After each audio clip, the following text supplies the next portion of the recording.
Comme près de 4 millions de touristes cette année, je me rends à Cuba, la belle endormie des Caraïbes. Je viens profiter du folklore de la Havane, sa capitale classée au patrimoine mondial, fraîchement restaurée. Découvrir ses plages aux eaux cristallines comme celle de Varadero, la plus connue. Ou Playa Girón, où les clubs pour vacanciers se développent. Comment allez-vous? Très bien, merci. C'est le plus bel endroit de Cuba. C'est un des 4 plus beaux sites de Cuba, un des mieux préservés.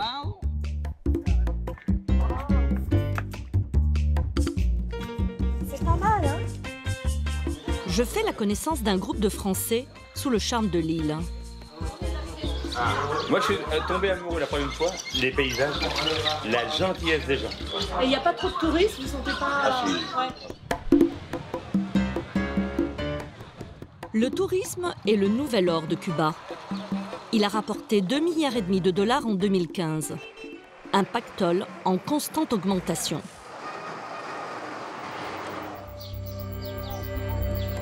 L'île est peut-être un paradis pour touristes, mais Cuba reste une dictature, la plus vieille du monde après la Corée du Nord. Au pouvoir depuis 1959, Fidel Castro a façonné un personnage devenu iconique, celui du libérateur proche de son peuple, avec sa barbe en bataille et son éternel treillis.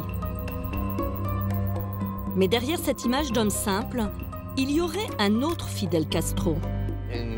Au plus profond de son cœur, il n'y a pas plus capitaliste que le commandante.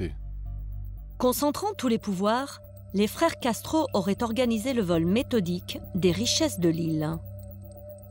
Cuba appartient totalement à ces gens. Ils font ce qu'ils veulent sur l'île. Moi, ils me l'ont dit un jour, ils me disent « Nous sommes Robin des Bois, et nous prenons l'argent où il est ». Alors que 99% des Cubains survivent avec 20 $ par mois, une petite élite vit dans l'opulence, à l'abri des regards. Comment le clan au pouvoir a-t-il réussi ce hold-up sur Cuba? Bienvenue à Castroland.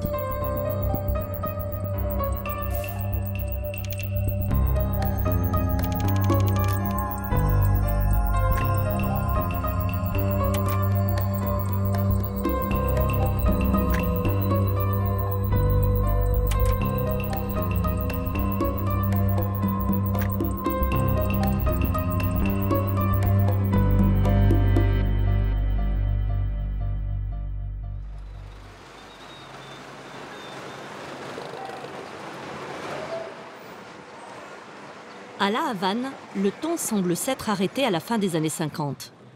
Et il suffit d'un tour en vieille américaine pour constater qu'ici, tout appartient à l'État. Après la victoire de la Révolution, tous les bâtiments qui appartenaient aux Américains ont été nationalisés. Et pas seulement les plus glamour, comme l'hôtel Riviera ou le National, mais aussi d'autres plus récents, construits dans les années 90 pour accueillir la première vague touristique. Ici, c'est l'hôtel Triton. Et il y en a un autre juste derrière. Ces hôtels, ils sont tous à l'État? Oui, oui, tous appartiennent à l'État. Et il n'y a pas que les hôtels. Comme dans tous les pays communistes, l'économie tout entière est sous le contrôle de l'État. À La Havane, la première chose que l'on remarque en tant que touriste, c'est ce nom affiché sur les portes des boutiques. Abaguanex. Mais que veut dire ce logo? Bonjour, j'ai juste une question. C'est écrit Abaguanex partout, ça veut dire quoi? C'est une corporation. C'est à l'État. Toutes les boutiques appartiennent à l'État? Oui, tout est à Fidel. Ah, d'accord. Abaguanex est une entreprise d'État, donc sous la coupe des Castro. Dans le centre-ville de La Havane, elle détient des dizaines de magasins, d'hôtels et de restaurants. Même lorsque les touristes sirotent leur mojito, c'est l'État qui encaisse. Abaguanex est une entreprise d'État parmi d'autres. Il y a aussi Cimex, qui gère les stations-service. Cimex compte près de 80 entreprises. Transport maritime, compagnie aérienne, labos pharmaceutiques, la liste est longue. Une réalité méconnue des touristes. Combien savent que lorsqu'ils prennent un taxi, leur argent enrichit directement l'État cubain? Pareil au moment d'acheter une carte téléphonique.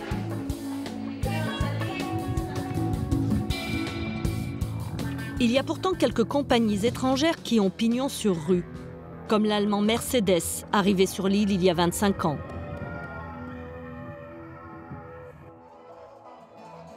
Aujourd'hui, dans les centres commerciaux, de nouvelles enseignes fleurissent. Comme Mango ou Desigual. Quel accord cette marque espagnole a-t-elle passé avec l'État? Desigual apporte la collection, mais la boutique elle-même appartient à l'État. Et comment vont les affaires? Ça marche? Il y a des jours meilleurs que d'autres, mais nous avons une bonne clientèle. Ce sont surtout des étrangers qui achètent, j'imagine. Non, il y a aussi des Cubains. Il y a donc des Cubains riches? Oui, évidemment. À Cuba, Desigual ne possède rien. Cette boutique est une simple vitrine pour la marque. Elle lui assure une visibilité sans prendre de risques financiers. Mais que se passe-t-il pour les entrepreneurs qui investissent leur argent à Cuba? À quelques rues de là, j'entre dans une chaîne de boulangeries industrielles. Dulcinea est aujourd'hui sous contrôle cubain, mais cela n'a pas toujours été le cas. Dites, Dulcinea, ce n'était pas français avant? Oui, il y a longtemps. Ça s'appelait Pain de Paris. Pain de Paris, une des rares tentatives de partenariat entre l'État cubain et un entrepreneur français. Nous avons retrouvé l'homme à l'origine de cette aventure. C'est au cœur de l'Andalousie, dans le sud de l'Espagne, que vit désormais Michel Vilan. Michel Vilan? Ravi de vous rencontrer. Le businessman a gardé de son association avec Fidel Castro un souvenir mitigé. Mais on est passé pas loin du désastre. Michel Vilan a écrit un livre, Mon associé Fidel Castro, où il raconte comment, dans les années 90, il a fait affaire avec le dictateur cubain. Un partenariat qui s'est transformé en véritable racket. Tout commence pour lui lors d'une visite officielle du Comandante à Paris en 1995. Michel Vilan est au premier rang lorsque Fidel Castro vient rencontrer les patrons français. Une opération de séduction étonnante. Le Cubain est accueilli triomphalement par les chefs d'entreprise. Fidel Castro, c'est un dictateur intelligent, beaucoup plus intelligent que les autres, que Ben Ali, que Moubarak et compagnie, parce qu'il a compris que pour durer, il fallait attendrir les démocraties. Président, est-ce que vous vous convertissez au capitalisme? Non, mais qui est le capitalisme? On ne veut pas de moi dans le capitalisme. Estoy convirtiendo los capitalistas En fait, je en suis en socialistas. train de convertir au socialisme les capitalistes. C'est différent. Pour attirer les investisseurs, le dictateur cubain promet 5 ans sans impôt sur les bénéfices. Michel Vilan, qui a fait fortune dans l'immobilier, est un des premiers à mordre à l'hameçon. Une fois arrivé à Cuba, il découvre que Fidel Castro supervise tous les contrats. Ça paraît extraordinaire ce que je vais vous dire, mais ça se passe comme si, faisant une boulangerie à Paris, j'étais obligé de négocier avec le président Hollande. En fait, c'est ça. À Cuba, vous ne pouvez pas faire une entreprise mixte sans l'accord du commandant en chef. Michel Vilan et ses associés investissent 3 millions d'euros pour construire une usine de boulangerie industrielle. Mais le contrat n'est pas très équitable. L'étranger met la totalité du capital, ne peut pas choisir son personnel. L'État cubain prend automatiquement 50%, alors que c'est vous qui mettez la totalité du capital. L'usine est inaugurée par Fidel Castro lui-même au printemps 1997. Voilà, il arrive avec ses Mercedes, vous voyez? Il y a 3 Mercedes, il vient vers moi, il y a l'ambassadeur de France qui est là, Il marche vers l'entrée, vers la boutique, il regarde les pains, l'exposition des pains. Il est très accessible, en fait. Et pendant ce temps-là, sans autorisation, mon frère filme. Alors que pour filmer Fidèle, vous devez avoir l'autorisation du Conseil d'État et sa propre autorisation. Mon associé boulanger explique à Fidel Castro le procédé de fabrication d'une baguette. Et là, c'est quand je commence mon discours, je suis sûr qu'avec la bénédiction de Fidel, tout va marcher correctement. Et c'est là que les désillusions commencent. Mauvaise surprise. À la dernière minute, les avocats de Castro changent les termes de l'accord. Quand on a commencé les négociations, ils nous avaient promis la vente au détail. Et pour nous, c'était capital parce que le bénéfice venait au détail. Et au moment de la signature, la clause a été rayée du contrat. En se gardant la vente au détail, le dictateur cubain se réserve la plus grosse part du gâteau. La fabrication de la baguette coûte 16 centimes à Michel Vilan. Fidel Castro la vend 80 centimes au détail dans les boulangeries d'État. Il gagne 56 centimes dessus. Michel Vilan, pour une baguette qu'il a fait fabriquer à ses frais, lui ne touche que 8 centimes. Une année, nous avons gagné 400 000 $, donc la moitié pour Fidel, la moitié pour nous. Dans le même temps, dans les boutiques, ils ont gagné 1,5 million. L'appétit de Fidel Castro ne s'arrête pas là. Il se fait aussi une marge astronomique sur les salaires des employés cubains qu'il a imposés à l'homme d'affaires français. Moi, je payais par employé 500 $ par mois à l'Agence nationale de l'emploi cubaine. Mes employés recevaient 360 pesos. Ça veut dire combien de dollars? 12 $. C'est-à-dire que vous payez 500 $ le salarié et eux recevaient 12. Ouais. Donc si je comprends bien, ça veut dire qu'il y en a 488 qui restaient dans la poche de l'État cubain. Je suis sûr que le gouvernement cubain gagnait plus d'argent sur les salaires des employés que sur les bénéfices que nous faisions dans l'entreprise. Cette règle s'applique à toutes les entreprises étrangères. Fidel Castro lui confisque ainsi 95% des salaires en toute impunité. En 2006, changement à la tête du régime. Le dictateur passe la main à son frère Raoul. Aujourd'hui, le dégel des relations diplomatiques avec les États-Unis attire une nouvelle vague d'investisseurs à Cuba. Mais l'entreprise Castro est-elle prête à changer une recette qui a fait ses preuves et grignoter sur ses marges ?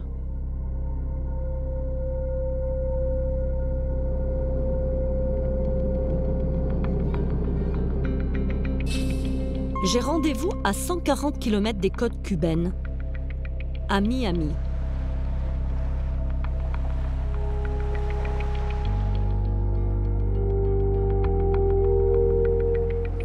C'est ici que je rencontre une économiste spécialisée sur Cuba. Hi, welcome Camelia. Nice to meet you. Elle travaille depuis plus de 10 ans sur le système d'accaparement des richesses mis en place par le clan Castro. On croit qu'il y a une ouverture à Cuba, mais c'est faux. Si vous faites venir des investisseurs dans de nouveaux secteurs d'activité, comme le régime semble le faire, vous devez avoir plus de contrôle. Parce que c'est comme ça que le système fonctionne. Il ne s'agit pas d'un régime communiste de base. C'est un système totalitaire. Et sur le front économique, ça veut dire que le régime contrôle tout. Toutes les transactions financières, économiques et la vie de tout un pays. Selon elle, le dégel diplomatique n'est qu'un écran de fumée pour attirer de nouveaux investisseurs. Elle est convaincue que le contrôle sur l'économie n'a jamais été aussi fort depuis que Raúl Castro est au pouvoir. Initialement, les deux frères s'étaient partagé les richesses de l'île. Fidel supervisait Cimex, les industries civiles, Raúl Gaesa, la holding militaire. Des dizaines d'entreprises dirigées par des officiers de l'armée cubaine. Ces dernières années, depuis que Fidel Castro a quitté le pouvoir, il y a une consolidation du pouvoir économique sous la bannière de Gaesa. Le conglomérat est dirigé par le gendre de Raúl Castro, Luis Alberto Rodríguez López Callejas. J'ai remarqué en lisant la presse officielle cubaine, c'est la seule façon de se tenir informé, que des entreprises qui étaient initialement sous contrôle de Cimex sont passées sous contrôle de Gaesa. Entre 2008 et 2016, Gaesa, la holding militaire, a absorbé les 73 entreprises initialement détenues par Cimex. Aujourd'hui, le contrôle de Raúl Castro sur l'économie est total. Par exemple, tout récemment, la Banque financière internationale est passée officiellement sous le contrôle de Gaesa. Aujourd'hui, le processus est terminé. Tout est aux mains des militaires. L'arrivée des militaires à la tête des entreprises réduit la marge de manœuvre des investisseurs étrangers comme Michel Vilan. Ils sont maintenant soumis aux ordres des officiers. C'est-à-dire qu'à partir du moment où Fidel tombe malade, Raoul reprend les rênes, nomme un général à la tête de l'entreprise, général Villa, ce qui dit bien ce que ça veut dire, mettre un général à la tête d'une entreprise. Et là, les ennuis commencent. Le général lui dit que son entreprise est nationalisée. Il a 6 mois pour quitter l'île, sans aucune indemnisation. Pain de Paris devient Dulcinea et passe aux mains de Raúl Castro. Michel Vilan va attaquer l'État cubain devant la justice internationale. En 2010, il gagne. Les Castro sont condamnés à le dédommager. Il aurait récupéré sa mise. C'est le seul étranger à avoir ainsi obtenu réparation.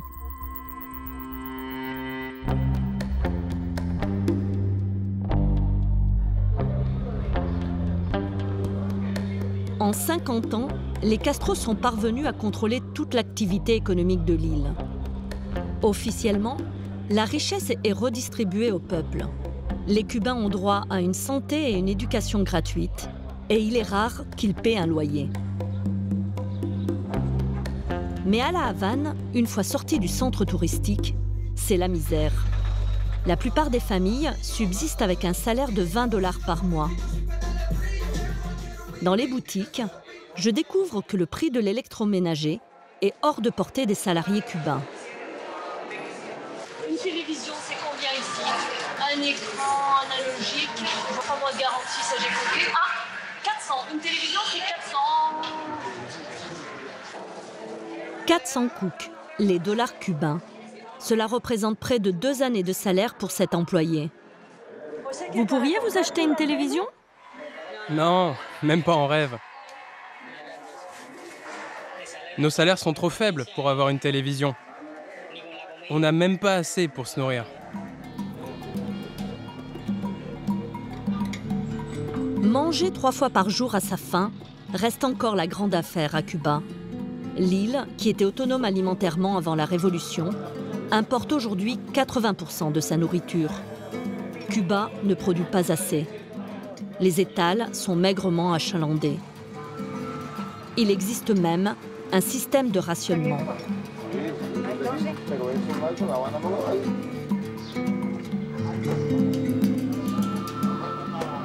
Un habitant a accepté de témoigner anonymement. Même parler du système de rationnement peut être vu comme de la contestation par le régime. Ça, c'est le livret de rationnement. C'est la ration de pain quotidienne par personne.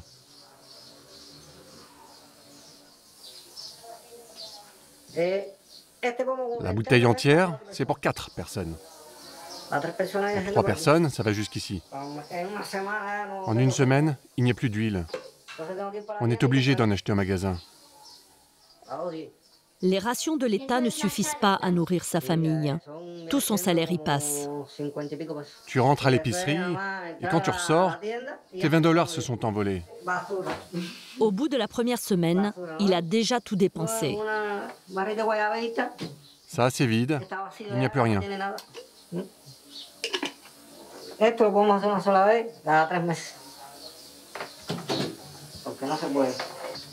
On se couche en se demandant comment on va faire pour manger le lendemain.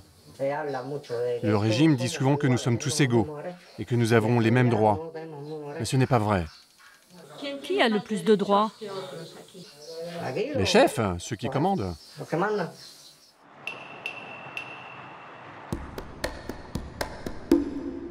Ceux qui commandent appartiennent à la nomenclatura, cette élite proche du pouvoir.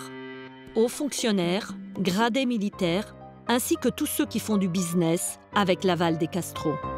Ils se déplacent en berline de luxe, fréquentent des restaurants à la mode et amarrent leurs yachts dans des marinas. C'est la face cachée de Cuba. À La Havane, ils vivent dans des quartiers plus cossus, aux maisons mieux entretenues. Ils n'aiment pas trop les curieux. Pourquoi vous photographiez ma maison? Je suis un architecte qui aime les maisons des années 50-60. Ok. C'est votre maison? Oui. Et elle est de quelle année? Elle date de 1949, je crois. 49? Ah, merci. Vous venez d'où? De France.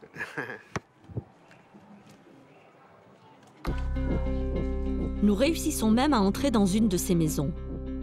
Les pièces se succèdent, révélant chaque fois de nouveaux trésors.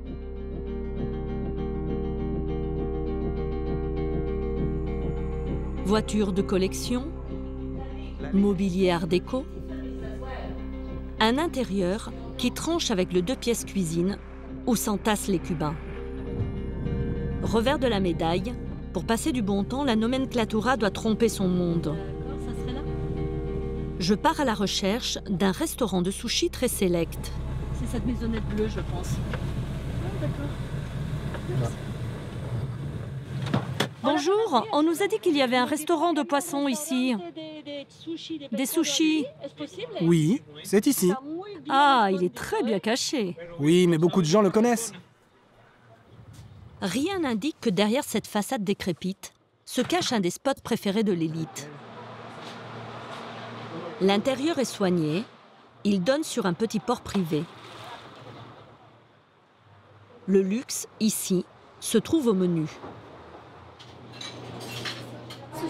Ici, on sert des sushis, des sashimi, des tataki. C'est quoi des tataki? C'est un poisson cuit à la vapeur avec de la ciboulette et de la sauce soja. Le poisson est une denrée rare à Cuba. Ce plat coûte 1 mois de salaire.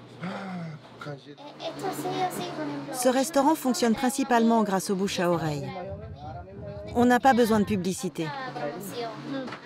Qui vient ici? Seulement des touristes? Ou vous avez des Cubains aussi? Oui, il y a des Cubains, mais seulement ceux qui ont de l'argent. Les autres, même ceux de la classe moyenne, ne peuvent pas venir. Et la famille Castro, elle vient ici? Oui, de temps en temps. Antonio, le fils préféré de Fidel, est un habitué.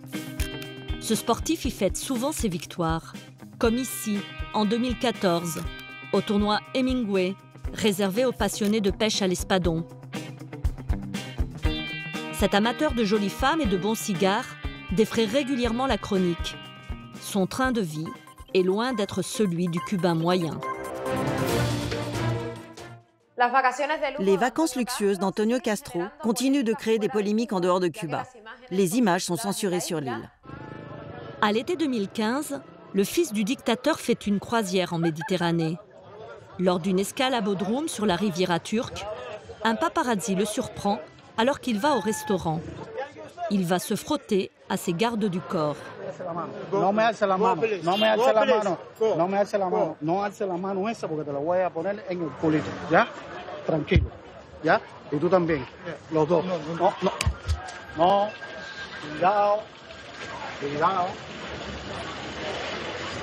cuidado. Montrer ce train de vie fastueux est tabou à Cuba.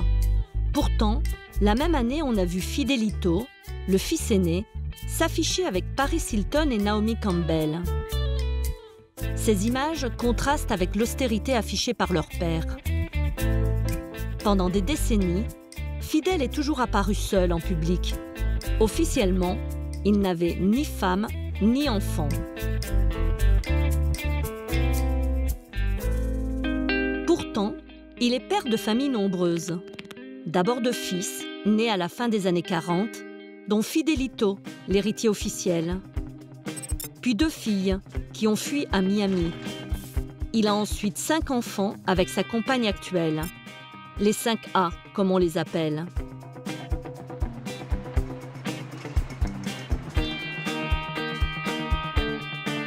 À La Havane, le clan vit loin des regards, à Punto Cero, un quartier sous haute sécurité, juste derrière les ambassades. Il est gardé jour et nuit par près d'1 millier d'hommes. Je tente de m'en approcher en allant à Fusterlandia, la maison d'un artiste local.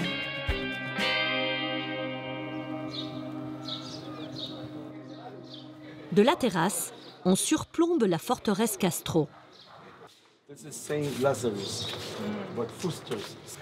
C'est un camp retranché. On ne voit que les arbres et beaucoup de soldats. Donc impossible d'y rentrer. Personne ne peut lui rendre visite. D'ici, on ne voit qu'un océan de verdure, 30 hectares, où l'on ne distingue rien. Seule manière de percer le mystère, décrypter les images satellites. À Miami, je rencontre un homme dont c'est devenu la spécialité. Luis Dominguez est fils d'exilés cubains. Il a créé un blog qui révèle les faits et gestes du clan Castro. Ma mission, c'est de montrer au monde la vérité sur Cuba. Punto Cero, avant, c'était un club de golf. Tous les Cubains pouvaient y aller. Il y avait 3500 membres en 1958. Aujourd'hui, les seuls Cubains qui peuvent entrer ici, c'est la famille Castro. La maison de Fidel se trouve sur le trou numéro 14. Vous la voyez? Elle est là. Maison de Fidel Castro.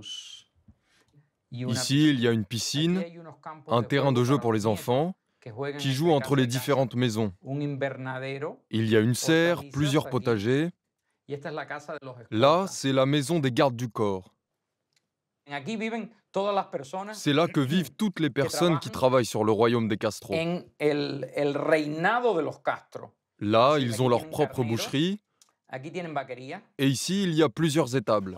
Ils peuvent donc vivre en autonomie complète? Oui, et chaque membre de la famille a même une vache qui lui est attribuée personnellement. Un détail qui choque Luis Dominguez. Sur l'île, le lait est encore un produit de luxe. À la table des Castro, rien ne manque. Là, c'est le centre qu'on appelle les mystérieux. C'est le centre d'écoute téléphonique.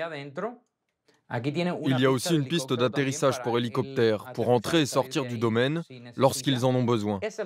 Voilà la différence entre la famille Castro, les rois des Caraïbes, et le reste du peuple cubain.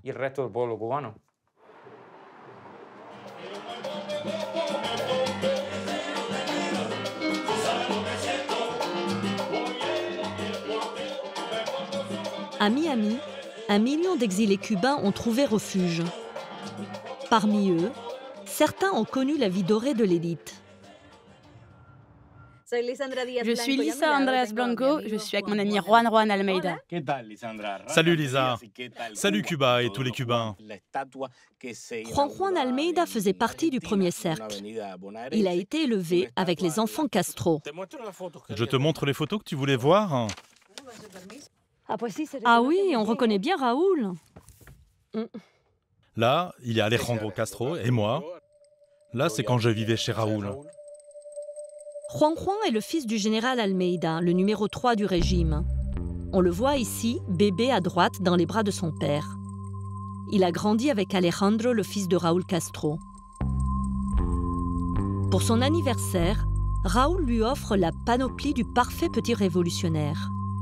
Juan a vécu dans l'intimité du clan. La maison de Raoul est très élégante, meublée avec goût, mais une élégance rustique quand même. Je ne peux pas dire non plus que ça ressemble à un palais, à Versailles. Non. Mais il y a un yacht, un cuisinier, il a ses propres hôtesses de l'air, qui volent avec lui quand il le veut. Il a son avion privé. Il vit avec le même luxe que n'importe quel millionnaire dans les Caraïbes. Cette vie de privilégié, il la raconte en 2009 dans Mémoire d'un guérillero inconnu. Un pamphlet qui fait scandale. La famille Castro va lui faire payer cher d'avoir révélé les petits secrets de la nomenclatura. Ils m'ont tourné le dos et ils m'ont fait subir les conséquences que subit toute personne qui critique ce gouvernement. Lorsque mon père est mort, je n'ai pas pu assister à son enterrement parce que Raúl Castro l'avait interdit. C'est un clan comme un groupe mafieux. Tu es de notre côté, ça va. Tu t'opposes à l'un d'entre nous, là tu as des problèmes. Ils peuvent t'écraser ou même te tuer. En 2010, il fait une grève de la faim pour pouvoir quitter l'île. Elle va durer 43 jours. Sous la pression médiatique, Juan Almeida obtient finalement un visa de sortie.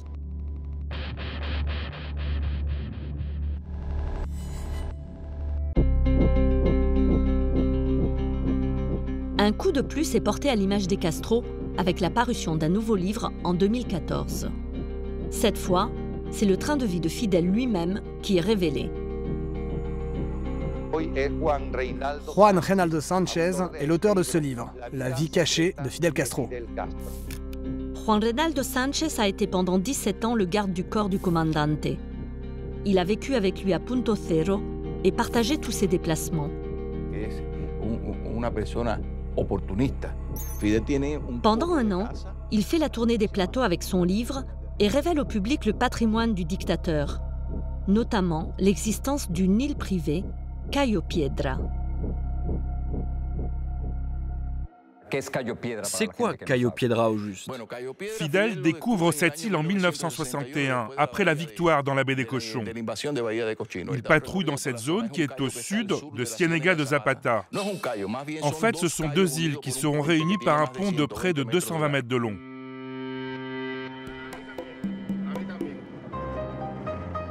De retour à Cuba, nous partons à la recherche de Cayo Piedra.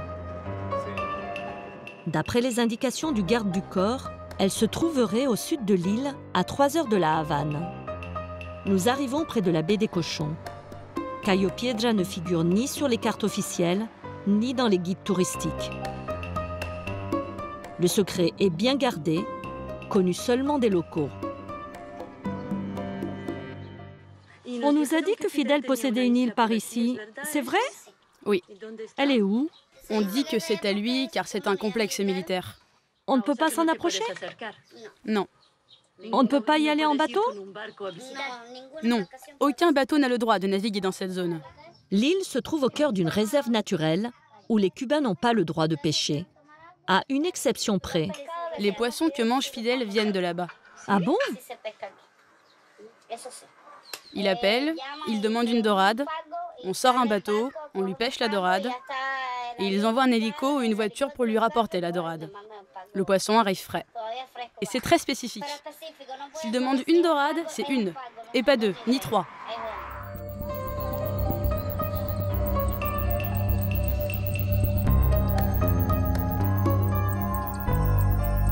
D'après la serveuse, l'île se voit de la côte. À l'horizon, à peine perceptible, on aperçoit 2 îlots. Impossible de traverser, l'île est gardée par les militaires. À Miami, le blogueur Luis Dominguez a réussi à savoir à quoi elle ressemble. Une fois encore, grâce aux images satellites. Ici, il y a un delphinarium.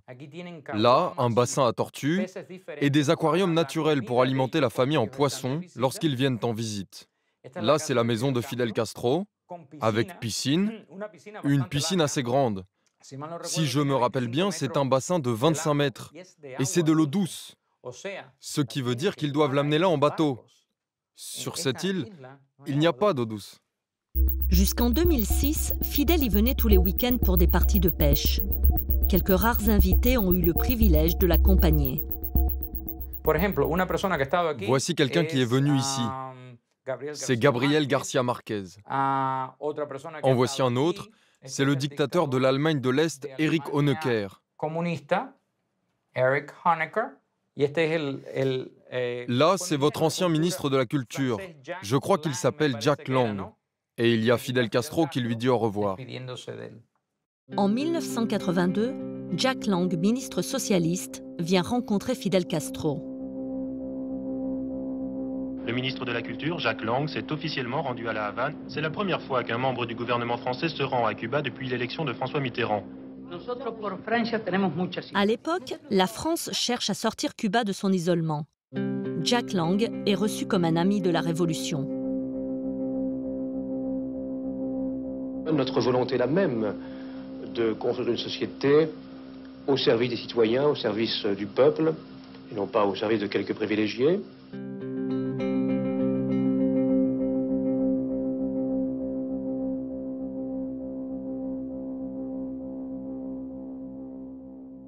Alors justement, vous, quand vous y allez la première fois en 82, vous êtes reçu avec tous les honneurs. Tous les honneurs, c'est un bien grand mot, mais en tout cas, je suis reçu chaleureusement. Exactement. Vous êtes même invité sur son île. Oui. Qu'est-ce que vous pouvez nous raconter? À quoi ça ressemble? C'est une petite île d'apparence peu hospitalière, assez rocailleuse, assez nue, 2 maisons, si ma mémoire est bonne, décorées très simplement, sans aucune forme de luxe. C'était réellement la simplicité. C'est une île où Fidel avait, je crois, le désir de se retrouver de temps à autre pour accomplir un des sports qu'il aimait le plus, la pêche en mer. Alors, est-ce que vous l'avez accompagné, justement? Oui, je l'ai accompagné alors que je n'ai pas le pied marin, croyez-moi. Alors, est-ce que vous saviez à l'époque que c'était son île privée? Est-ce que vous connaissiez son patrimoine qu'on a révélé ensuite, aussi bien immobilier que foncier? Non. Donc, vous ne l'avez pas vu vivre de façon fastueuse? Non, je l'ai vu vivre de façon simple, mais certainement, j'imagine, au-dessus du niveau de vie moyen des Cubains. En tout cas, ce qui est certain, c'est que la famille Castro ne vit pas pauvrement. Voilà, bon, pour le reste, je ne sais pas. Je vous demande juste de me dire si vous ne trouvez pas ça choquant, en effet, que dans un pays comme Cuba, où tout le monde est supposément égaux les uns les autres, il y en a des gens qui vivent mieux que les autres. Oui, mais c'est vrai. Et c'est choquant en Chine, et c'est choquant dans beaucoup de pays du monde, et c'est choquant dans toute l'Amérique latine. Excusez-moi de vous le dire. Fidel Castro a un train de vie largement supérieur à celui de ses concitoyens. Quoi qu'il en dise, et quoi qu'il fasse pour le cacher. À Cuba, les frères Castro se sont accaparés toutes les richesses du pays. Ils profiteraient aussi de revenus tirés d'activités illégales comme le narcotrafic. L'île est située entre la Colombie et les États-Unis, à mi-chemin entre le premier producteur de cocaïne au monde et les consommateurs américains. Dans les années 80, le trafic de drogue explose. Cuba servirait-elle de point de passage? À Miami, la justice ouvre une enquête. À l'époque, Jim Shedd travaillait pour la DEA, la brigade des stupes. Nous avions beaucoup d'informations qui arrivaient, pas seulement de nous, mais aussi des douanes américaines. On avait des vidéos. On voyait des avions qui décollaient de Colombie pour atterrir à Cuba, sur des bases militaires. Les enquêteurs découvrent que des avions chargés de drogue partent de Medellín. Une fois arrivés à Cuba, leur cargaison est transférée sur des hors-bords. Direction Miami. Les frères Castro pouvaient-ils ignorer l'existence de ce trafic? C'était une politique d'État. Le gouvernement cubain était impliqué dans le narcotrafic. Alors ça ne fait pas plaisir aux intellectuels de gauche, mais c'est comme ça. Il y avait des gens qui pouvaient atterrir à Cuba, décharger la drogue et l'amener jusqu'à la côte. Au cours de l'enquête, la DEA arrête des trafiquants qui mettent en cause les dirigeants cubains. Comme ces 2 pilotes, filmés lors de leur interrogatoire à la fin des années 80. Send orders through the military, through Havana. The order saying to the states that 33 Fox Bravo has to stop there because it has fuel problems. It's having difficulties with its engines. This is through the top, through the channels, the toughest channels in Havana. La DEA avait une équipe entière dédiée spécialement à cette enquête. Ils cherchaient à prouver que Fidel et Raúl dirigeaient le trafic de drogue pour les faire condamner pour narcotrafic et importation de cocaïne aux États-Unis. Est-ce qu'on a pu le prouver? On n'en était pas loin. En février 1988, Fidel Castro accorde une interview à la chaîne américaine NBC. Il nie toute implication dans le trafic. We are a country that has systematically attacked drugs constantly here.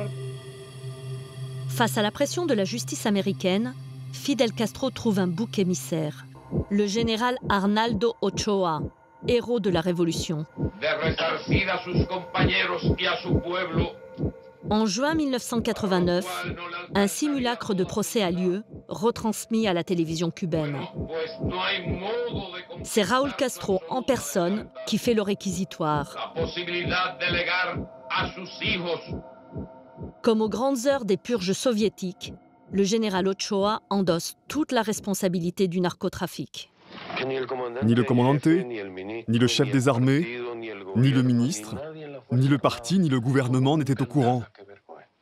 Je suis le seul responsable. Pour Jim Shedd, ce procès est une mascarade. Il reconnaît dans le public un des officiers mis en examen par la justice américaine. Ce qui est absurde avec ce procès, c'est que lorsque vous regardez qui est assis dans le public, vous voyez un amiral que nous avons mis en examen pour narcotrafic juste derrière Ochoa, dans le public.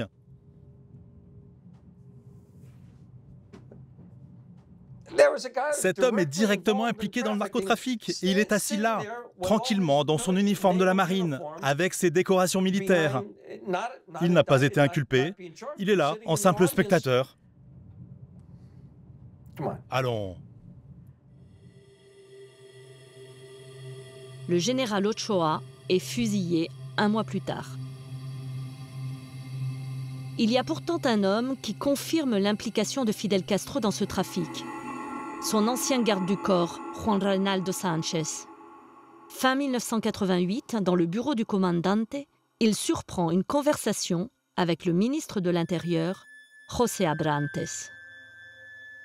Ce jour-là, Fidel sort de son bureau et m'annonce qu'il attend son ministre de l'Intérieur.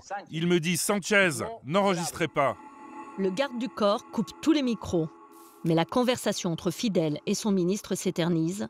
Il s'inquiète.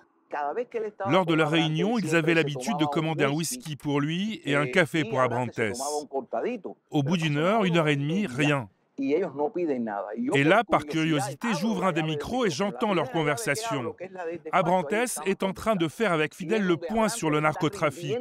Moi, j'entends ça, je ferme immédiatement le micro et je suis sous le choc, comme si le monde s'écroulait.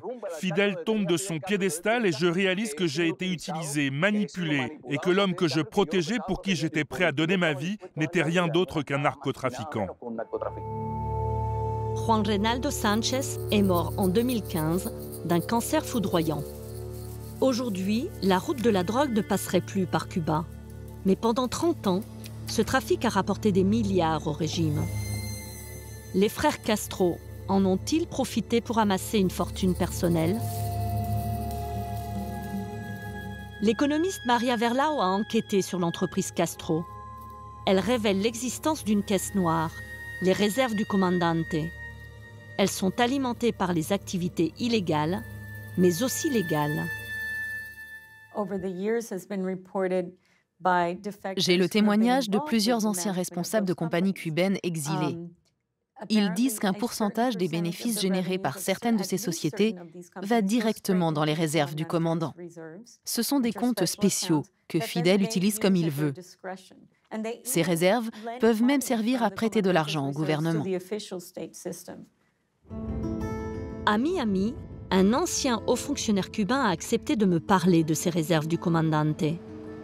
Hola, buenos días. Jesús Marzo était responsable d'un organisme de planification de l'État. Selon lui, Fidel Castro recevait chaque année des millions de dollars en liquide qui allaient directement dans sa cagnotte. Cette fortune, Fidel disait que ce n'était pas pour son usage personnel.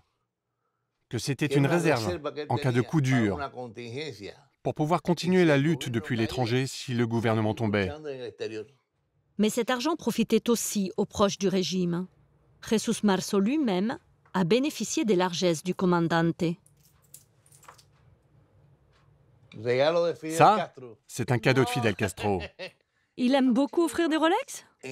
À Cuba, si tu n'as pas une Rolex, t'es vraiment qu'une merde. Jesús Marzo est le premier exilé à parler de la fortune personnelle de Fidel Castro. Au début des années 2000, il est contacté par le magazine américain Forbes. Il fait partie des experts qui ont évalué la richesse du commandante. J'ai parlé avec le rédacteur en chef. Il m'a demandé « À combien crois-tu que la fortune de Castro s'élève ? 900 millions, ça te paraît réaliste ?» Ça me semblait un bon point de départ. On a commencé à enquêter et puis on est arrivé à 1,4 milliard. Forbes a dit alors laissons 900 millions, comme ça il n'y aura pas de réclamation. En 2006, le magazine place Fidel Castro 7e sur la liste des chefs d'État les plus riches de la planète. Juste devant Teodoro Obiang, le dictateur de Guinée équatoriale. Cette publication déclenche sa colère. ¿Cómo yo puedo estar tantos años sacando dinero? Son estúpidos. Independientemente del argumento moral y todo lo demás, una fortuna sin herederos. Porque no sé quién lo va a heredar, no conozco a nadie, ningún familiar, ningún pariente que tenían derecho a heredar de mí, qué sé yo, esta camisa. Son seul argument est qu'il n'a pas d'héritier. Or, il ment. Il a 9 enfants. Jesús Marzo va chercher à savoir si cette fortune est placée sur des comptes bancaires à l'étranger. Cet article de Forbes, c'est le premier d'une longue série. Il y en a eu plein d'autres après. On se demandait où est l'argent, au nom de qui, sur quel compte. Nous avons commencé à contacter des banques. Mais très vite, il n'y avait plus personne au bout du fil.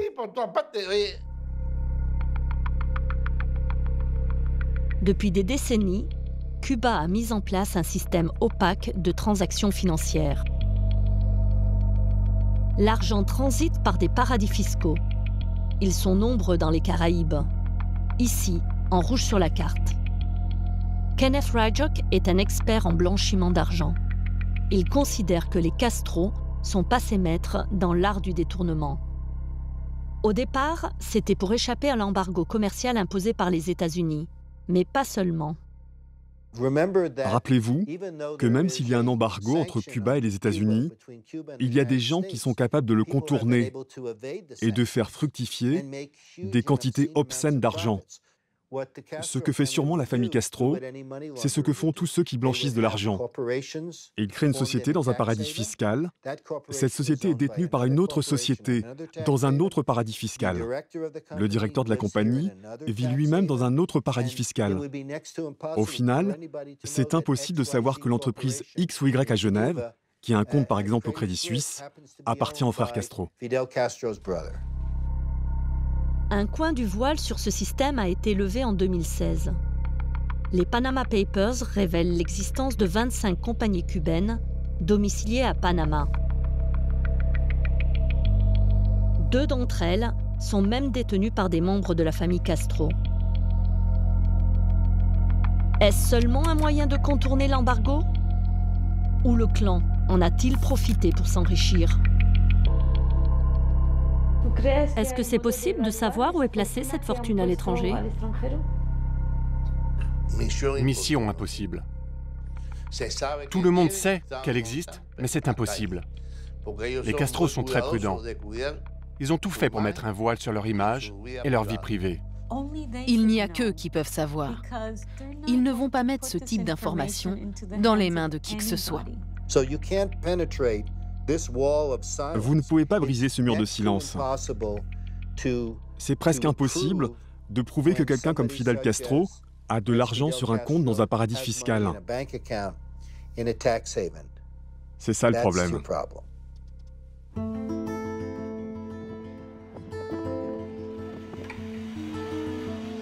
La plus grande réussite des frères Castro, c'est d'avoir construit un mur de silence autour de leur fortune. La mort du commandante va-t-elle permettre de briser l'omerta? Pas sûr. Le système de répression est toujours efficace. Il est aux mains des militaires et donc de Raúl Castro.